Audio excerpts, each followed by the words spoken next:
tacos and juices. Also, I wanted to say, Ryan, when you told your story about the birth thing, I'm pretty sure every lady in this room ovulated.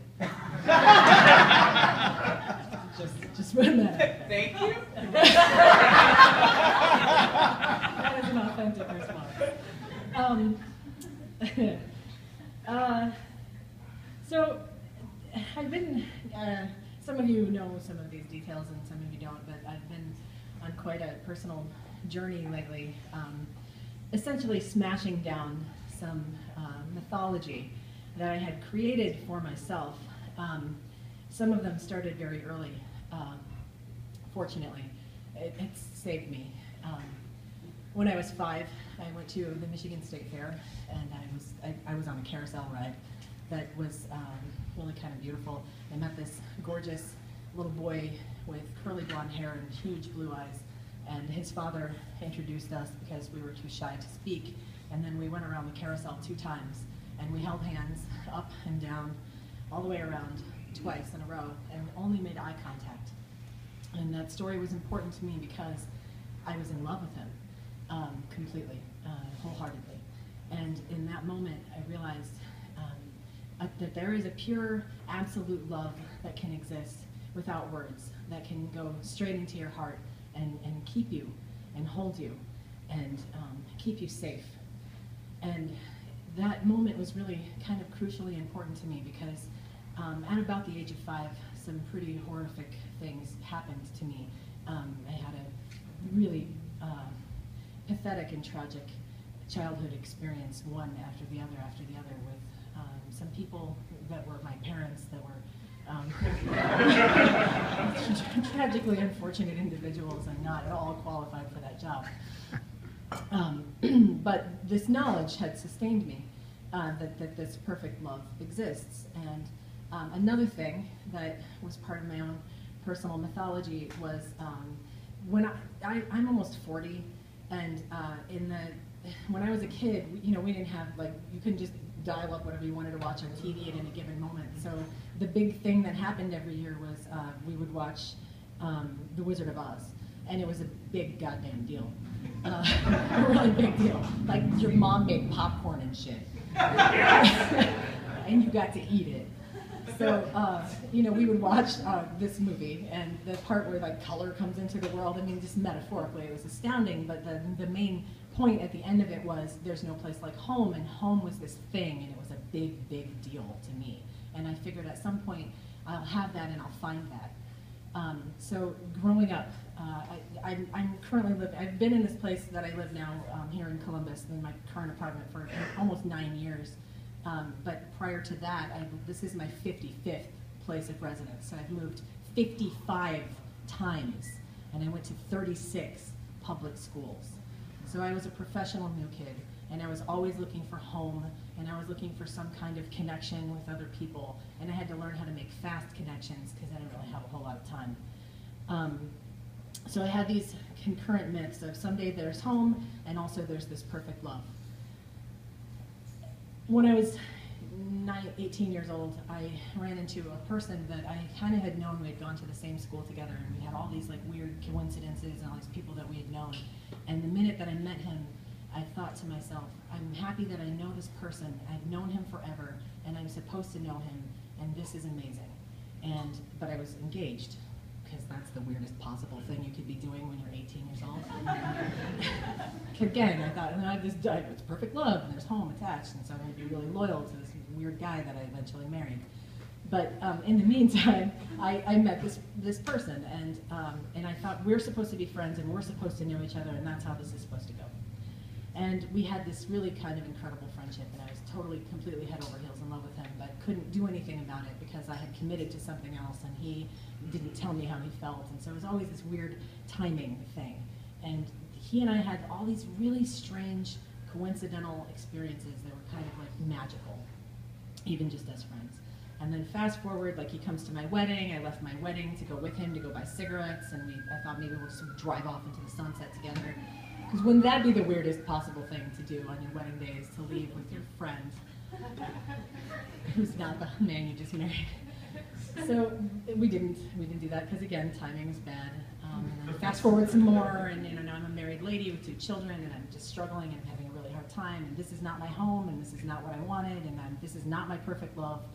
And I reconnect to this person, and we start having conversations, and he connects me to my mind and my body in a way that had never happened before, and I'm grateful for that still to this day. But then the timing is screwed up. He's not gonna, get with a married lady. That's ridiculous. So he's like, I can't talk to you anymore. Totally breaks my heart. We don't talk for 8 years. Fast forward 8 years later, I go to Detroit, which is where he lives, and I go see this amazing show, and I just have this incredible day, and I call him and say, hey, what are you doing? And it turns out he's not doing anything. So we have this incredible date, and we and I had a boyfriend too at the time. Again, really bad timing, whatever, always bad timing. And at this point, I'm like, I don't care. If he's interested in me, at this point, it's been 15 years that I've been in love with this man. And so I'm gonna tell him how I feel. And we end up having this incredible kiss at this brick wall outside of this horrifying dance club called Boogie Nights, which is now not a thing. Like, it was such a douchebag bar that doesn't even exist anymore. That's where we had special times.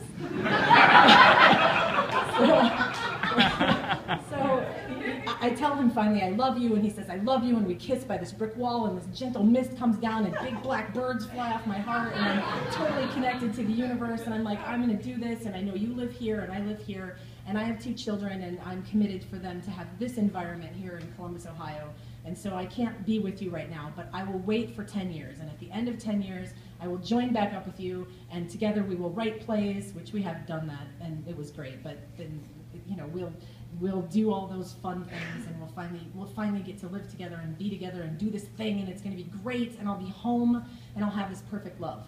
Also, I forgot to mention that sometime during this, his father confirmed for me that it is indeed the fact that he probably was that boy on that carousel, because his dad remembers it. He does not remember this moment, which is something that it kind of bothered me a little bit, because that's kind of one of my big personal things, like, okay, it's fine if you don't remember it, you were just a little kid, but it was goddamn magical. Just let me explain it to you again. I want you to close your eyes and it'll be like you were there. So, I'm thinking, okay, we have this deep, deep connection, right? So we can make it through anything. We made it through 6 whole years of long distance relationship where I would travel to him most of the time because he has a big fat schedule and he's super busy. Everybody, that's why none of you guys have met him. Just kind of started feeling like one time at band camp, like I'm making up shit, about my awesome, amazing boyfriend. So, all these things are happening. About 6 months ago, I started going blind in one eye, and we couldn't figure out what was going on, and it was really stressful. So I also have this kind of anxiety thing happening, and for me, the perfect storm of anxiety is anything to do with a medical doctor. I had 2 kids at home, so I wouldn't have to go to the doctor. It was easier for me to just give birth in my house. I swear to God, that's true. I was really good at it. And then I nailed that shit. Thank you. So, now I have to go doctor. I have to go to doctors. I have to talk about myself medically, which is super weird. And then I have to, take medicine, which is another thing I'm not at all into. And then I have to worry about how I'm going to pay for this. It was like a perfect storm of, every kind of anxiety you could possibly have. So another mythology that helps me through those kinds of stressful moments is, in my head, as a very young child in a super dysfunctional environment, I invented this thing that I called Inner Mama. And Inner Mama is this, just picture like an old lady in like a washed out sundress with like a big bun, and she calls you honey and she swears a lot. And she also wears like combat boots, and she makes a hell of a great cinnamon roll. But she's not putting up with any of your shit. So if you get whiny with her, she's gonna reel you back in, and she's gonna be like, come on. She has huge boobs too, like bosoms, like big old bosoms. And like, you're gonna get in, she's gonna get you. She's got you, but she's also saying like, dummy up, like you can't, don't be an asshole, like just stop whining, get your shit together. And get in here for a big hug, and then go out in the world and take care of your shit, right? Go be a grown-ass person. So inside of myself, there's the mythology, there's the home, there's the perfect love, there's Inner Mama. It's all running in there concurrently. And then my medical stuff comes to a kind of a weird head, and all of a sudden, I have to go get an MRI, and they're asking me questions like, well, here, why don't you just go to these buildings and give like 50,000 vials of blood, you know, and we'll just, like, the blood scribe will check out if you have like lupus, you know, or any other number of multiply complicated things that you could be dealing with. So now my anxiety is really high, because now I have this like future freak out that's kind of just hovering over my world, and I don't know how I'm going to pay for any of this, and I don't know what's about to happen, and I'm just like totally freaking out. And this is ramping up over a period of about 6 months, and then during that time I'm starting to look at this beautiful man, and he was a deeply beautiful individual, like, to look at, but and climb on, oh man. But, seriously. But the substance part is not catching up to the myth, and he's not present for me in a way that I require, and I'm starting to realize how one-sided things are getting, and I'm getting really bummed out. And now I have this MRI coming up, and I'm really freaking out, because they're like, well, you know, you could have MS. That could be why your eyeball is attacking itself, and what's going on with you right now. And so we're going to just basically, like, clamp your head, which triggers a lot of weird anxiety for me. Like, don't touch my head, I'll kill you. Seriously, like, I will freak the hell out. So they're like, we're going to do this, then we're going to put you into this machine, and you're going to be stationary for an hour and a half, and hope you're cool with that. And also, here's like an impossibly tiny amount of Valium, and it was like it's like 2 milligrams. Like, I could have just done jumping jacks. I'm like, everything will be okay, and it would have been better. Like, so I know this is coming up, and it's kind of weirding me out. And then also knowing that, like, my 6-year anniversary with this person is coming up, and it's kind of a big deal to me. And he calls me and he says, hey, I just got a free trip to Bali, and I'm going to go for like 2 weeks. And it happens to coincide with our anniversary, my MRI results. And I'm like, wow, well, that's really unfortunate for me. And so we start to have a series of really, like, tense conversations. And I'm like, well, you know, I mean, if someone said, hey, here's a free trip to Bali, and you get to go with your bestie and your bro, and, like, well, I don't have a brother. And if it was my sister and Rachel, and then we would get to go somewhere, and it happened to coincide with, like, you know, some sort of anniversary, I would have been like, okay, sorry, but we're gonna have to celebrate when I get back. I'm taking this trip. Like, I would have done it too, but I just wouldn't have been a dick about it before I left. So I'm pretty sure about that. So, you know, he's getting ready to go, and I'd say to him, like, okay, here's what I've been struggling lately. We're not connecting very well, and I'm kind of freaking out. So what you could do for me that would feel like a hug, because I keep trying to figure out how do we jam a hug into a phone. Could you write me an email that says, I love you, everything will be okay. And I'll print it out and I'll carry it with me into the MRI. I'll have it in my hand. And he says, now you want me to jump through hoops? Thank you. And then he says, do you know how much work I have to do to get ready for this trip? So I was like, okay, yeah, I'm sure you have a lot of work to do. And I'm really upset with him. And I said, you know, are you breaking up with me? And he says, no, but we're going to have to talk about this when I get back. And I thought, okay, you're the idiot who decided to take all this, put it in a suitcase, take it to the other side of the world with you, so you could wear your sarong and your matching necklace and do your eat, pray, love thing with your bestie and your bro. They're totally unattached dudes. And if you want to take that with you, that's on you.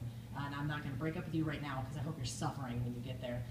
But we'll talk about this when we get back. Or maybe I will just love you enough that we can just have a really good conversation and come out better at the end of this. Because didn't everything else that led up to this moment, like one time we kissed each other and a tree split in half. I shit you not. I'm not kidding. One time we walked into a church, sat down, and this absolutely amazing beam of light shot just on the two of us. Like, it was incredible. Like, one time we almost drowned in like water together and talked telepathically about how to save our own asses. I'm not kidding. So I felt like, you know, right? Like, isn't this like that magical thing? You know, isn't this that one true love? And then when I'm done, I go home, and I'm home with my one true love. So I'm still really focused on this mythology. So he comes to visit me just before the Bali trip, and this is supposed to be like a big deal, and he's like, I'll come to comfort you, and I'm going to rub your back, which is another thing he hates doing because his ex-wife made him do it, and it's not my damn fault you had to touch that bitch's back, but I like my back rubbed, and I want to have that done, so sorry. Thank you. So in any case, I don't know where that came from. Must have been saving that up. So in any case, he shows up, and it's really tense, and we're not really vibing on each other at all, and it's kind of weird, and it's like we're doing the couple-y things, but then there's like all this other subtext, and it's a little jacked up, and I'm not digging it. So then he says, hey, let's go to the Oakland nursery, and I'm going to buy you some plants. And I said, okay, that sounds great. And then he said, and then we'll plant them together. So we get the plants, and it's tense and weird, and then we don't plant the plants. And then the plants go into this thing that I put on top of my refrigerator, and then we have this awkward exchange, and it's weird, and we kiss one last time in the street. And in my bed that one night, I felt him leave me, like forever. I felt it happen, and he wouldn't acknowledge it. And it was like, you're right here, and we could just talk about this, and we can either resolve it, or we could just like be like mature grown-ups who are just not into each other anymore. But instead, it was just weird. And so he leaves, and I have my MRI, and I call him, and I tell him that this happened, and that I'm kind of freaking out about it, you know, like I have to process, and I'm like, hey, our anniversary's in 2 days, you know, like I feel weird about the fact that everyone's going to acknowledge that, and you're not going to be here. And, you know, he's like, why? Okay, so then, you know, the results come in, and he's gone, and the whole time he's in Bali, he's basically just fanning his asshole on Facebook the entire time for everybody. Like, look at the Mai Tai that I had, I had a $25 massage. Like, thank you for telling me that. I really needed to hear all about it. And it's really started to grate. And people are kind of on the sidelines like, are you guys okay? Like, no, I don't think so. Did you notice how the Facebook anniversary came and like 89 people were like, you guys are a cute couple? And he says, no things. And then the day my MRI results come in and they're like, hey, guess what, you don't have MS. I was so completely relieved that I took a photograph of myself with joyous tears. Like, it's not, I don't have this thing, and I was really, really worried about it. 200 people supported me in that and had kind things to say, and he wrote, told ya. So I was like, okay, clearly, you know, we're gonna have to have a conversation about this when you get back. And then I'm trying to reach him. Like, he tells me he goes to Monkey Island. Monkeys are my jam. I can talk about monkeys all damn day, all day. And so I'm like, you got to go to an island and hang out with monkeys all day long? And he's just like, I said, you know, that sounds great. And he's like, it is. And I was like, so I don't know, are monkeys fun or are they assholes? Some are kind and some are dicks. And I was like, why are you just trying, can't we have a monkey? I could, come on. Nothing. Hashtag swerve no monkey talk for you. I was like, okay, it's fine, totally fine. So then I'm pissed, right? He's about to, I take my son to Pride Festival, my son came out to me when he was 12. And I wanted him to know about the community, he's 14 now, the community that he has right here in Columbus, Ohio. And we go and we have this amazing experience. It's just the two of us. I buy him a flag, he's waving it all over the place. He's super excited that you get free bracelets. He's gaying it up. I'm so proud of him. He's not only is adorable, but he's like, he's got tears in his eyes. Nina West saw me and she was like, girl! And I was like, and he's like, you know her? I'm like, yes, I do. Yes, I do. And he's like, Mom! He's just blown away that I'm like, yes, I am connected to this town. And it really occurred to me in that moment that I had been disinvesting myself in the home that I lived in because I was afraid to get too excited because I was going to leave it. That was the plan, right? I was going to go to be with this person and go do this thing. And so at the end of this parade, and I'm standing there with my son, we joined right up with this huge rainbow banner, and we're walking down High Street, and it's fucking beautiful. Every person around us is smiling. It's nothing but happy, happy, happy faces. And my son and he stands there, and he looks at me with tears in his eyes, and he gives me a big hug, and he said, I didn't know there were this many people on my side. And I thought, this is a beautiful town. This is a really gorgeous place to be. I'm happy in this moment right now. And now I know my boyfriend, or whatever you want to call him, is about to come home, and then we're going to have this conversation. And it's probably not going to go that well. The next day, I get home and I clean my whole house. I smudge my whole house. I smudged the bed, I smudged the bedroom, I took all the energy, I got it the hell out of there. If I could throw my bed away and comfortably sleep on the floor, I would do that right now. And I get my house together, and I clean everything, and I'm waiting for this conversation. And then it occurs to me that in my kitchen are these dead plants that he purchased for me. So I have to get them out of here, because that's really shitty energy, you can't keep that around. And so I go to get the plants, and when I did, I had this statue that I had found, this grumpy-looking old woman, who I refer to as Inner Mama. She was kind of my totem. And I felt like she kept me safe, so I kept her in my kitchen because that's the heart of my house. And when I went to go pull the plants off the top of the refrigerator, Inner Mama fell down and split in half.